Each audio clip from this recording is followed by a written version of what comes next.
ఇష్యూని తప్పుదారి పట్టించేందుకు ప్రజల్ని రెచ్చగొట్టేందుకు రెండు పార్టీల మధ్య రెండు వర్గాల మధ్య ప్రజల మధ్య విద్వేషాలు రెచ్చగొట్టేందుకు తిరుపతి లడ్డు ఇష్యూని డైవర్ట్ చేయడానికి చేసినటువంటి కుట్ర తప్ప మరొకటి కాదు.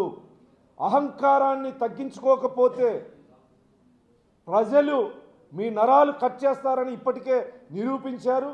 ఇప్పటికీ మీకు బుద్ధి మారలేదంటే మిమ్మల్ని నిజంగా చెప్తాను అంబటి రాంబాబు, నువ్వు ఎక్కడ కనపడినా తెలుగుదేశం పార్టీ కార్యకర్తలు చెప్పులతో కొడతారని కూడా ఈ సందర్భంగా హెచ్చరిస్తా ఉన్నా. మాకు చంద్రబాబు నాయుడు గారంత సహనం ఓపిక రెండూ లేవు.